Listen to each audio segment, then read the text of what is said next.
Last class में पढ़ लिया था डिस्कवरी ऑफ इलेक्ट्रॉन, अब पढ़ेंगे discovery of proton. Discovery of proton में उन्होंने क्या करा, उन्होंने सेम के सेम जो इलेक्ट्रॉन की डिस्कवरी में हुआ था उसको ही कॉपी कर डाला।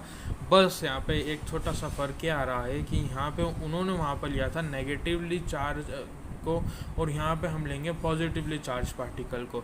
तो सबसे पहले प्रोटॉन होता है क्या, तो प्रोटॉन को डिस्कवर करा गया था गोल्डस्टीन के द्वारा और उन्होंने ये बताया कि ये एक पॉजिटिवली चार्ज पार्टिकल है जो कि कंपोनेंट पार्टिकल है एनोड रेस का।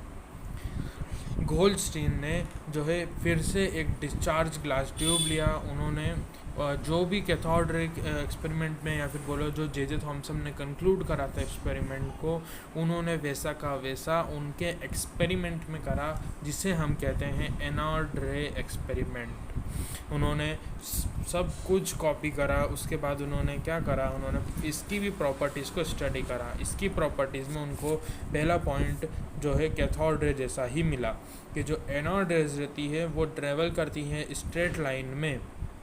अब यहाँ पर मैंने इतना सारा नहीं लिखा है कि उन्होंने एक ओपेक ऑब्जेक्ट रखा उसकी वजह से उन्होंने देखा कि स्ट्रेट लाइन में चल रहा है।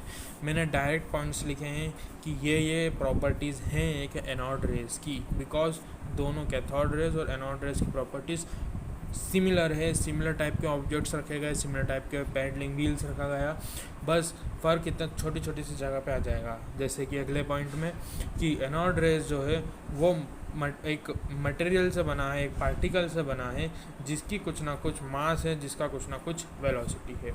एनोड रेज जो है पॉजिटिवली चार्ज पार्टिकल है। अगला पॉइंट क्या बोल रहा है कि एनोड रेज जो है वो हीटिंग इफेक्ट प्रोड्यूस करता है, यानी वो जो भी सरफेस है वहाँ पर उसे आसपास की चीज़ों को गर्म करता है। एनोड रेज जो है वो अपनी पेनिट्रेटिंग पावर दिखाता है जब भी वो किसी थिन मेटल के ऊपर स्ट्राइक किया जाता है।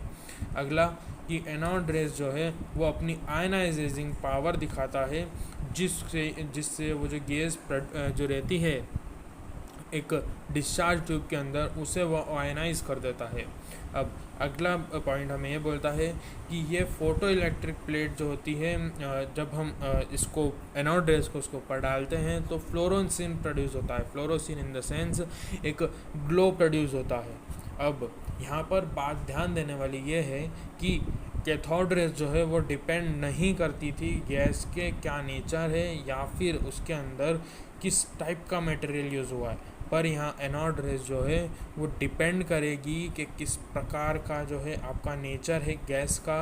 और हम उन्होंने देखा कि उन्होंने गोल्डस्टीन ने ये देखा कि जो मैक्सिमम आपका आउटपुट चाहिए तो आप उसके अंदर हाइड्रोजन गैस को लें जिससे कि आपका जो एक्सपेरिमेंट है वो मैक्स रहे, एक मैक्स आउटपुट दे सके। इसीलिए उन्होंने बता के गए कि हाइड्रोजन गैस को ही आप आगे यूज़ करें।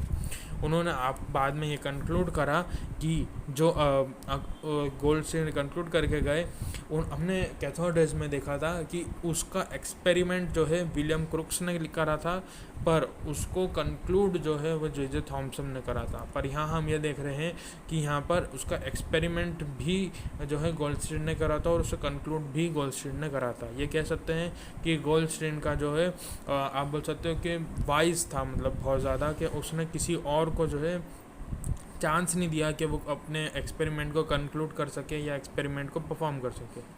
तो गोल्डस्टीन ये कहता है कि एक प्रोटॉन जो है वो फंडामेंटल पार्टिकल है जो कि पॉजिटिवली चार्ज है, जिसका कुछ ना कुछ मास है जो कि हाइड्रोजन के बराबर है लगभग, और उसको हम कहते हैं proton. Thank you very much.